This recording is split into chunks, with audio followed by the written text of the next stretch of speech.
Friends, எல்லாருக்கும் good evening. எங்கள் வீட்டில் இப்போ சரியான மழை பெய்யுதுங்க. அதனால சூடாக ஏதாச்சும் ஈவினிங் ஸ்நாக்ஸ் பண்ணி சாப்பிட்டா நல்லாயிருக்கும்னு சொல்லிட்டு பொட்டேட்டோ ஃப்ரை பண்ணலான்னு வந்துட்டேன். அதுக்காக ஃபஸ்ட்டு பொட்டேட்டோவை இந்த மாதிரி ஸ்லைஸாக கட் பண்ணி வச்சுக்கோங்க. இது மாதிரி தான் வேணும்னு இல்லை, எந்த வேணாலும் போட்டுக்கலாம். அதுக்கப்புறமா மைதா மாவு எடுத்திருக்கேன், அதை அப்படியே நான் மேலே ஸ்ப்ரெட் பண்ணி விட்டுக்கிறேன். நான் ஆல்ரெடி மிக்ஸ் பண்ணி வச்சுட்டேன், ஸோ உங்களுக்கு காமிக்கிறதுக்காக நான் ஜஸ்ட்டு பண்ணுறேன். அதுக்கப்புறமா கொஞ்சமாக உப்பு, அப்புறம் கொஞ்சம் காரத்தூள் போட்டு நல்லா மிக்ஸ் பண்ணிக்கலாம்.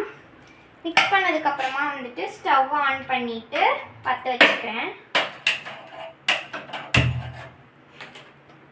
பற்ற வச்சுட்டதுக்கப்புறமா இதை எடுத்து நம்ம எண்ணெய் நல்லா சூடாக காஞ்சிடட்டும். அதுக்கப்புறமா நம்ம இதை எடுத்து உள்ளே போட்டு ஃப்ரை பண்ணி எடுத்துக்கலாம். இப்போ எண்ணெய் காஞ்சிடுச்சு.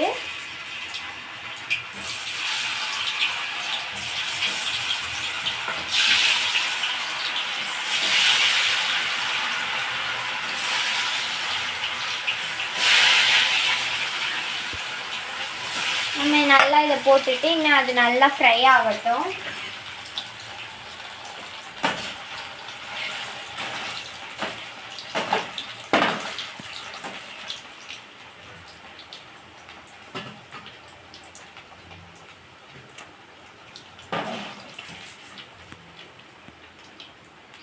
இப்போ நம்ம இதை எடுத்து தனியாக ஒரு பிளேட்டில் வச்சுக்கலாம்.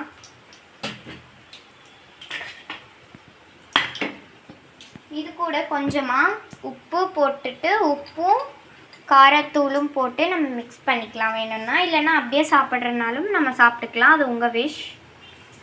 இது மாதிரி நல்லா மேலே ஸ்ப்ரெட் பண்ணிவிட்டு இதை ஒரு கலக்கி எடுத்து இப்படியே டேஸ்ட்டு பண்ணால் அல்டிமேட்டுங்க. நீங்களும் இந்த மாதிரி ட்ரை பண்ணிவிட்டு எப்படி இருக்குன்னு கமெண்ட்ஸில் சொல்லுங்கள். பாய். மறக்காமல் நம்ம சர்வகலை சேனலுக்கு லைக் அண்ட் சப்ஸ்கிரைப் பண்ணி சப்போர்ட் பண்ணுங்கள். வேற ஒரு வீடியோவோட இன்ட்ரெஸ்டிங்காக வரேன். பாய்.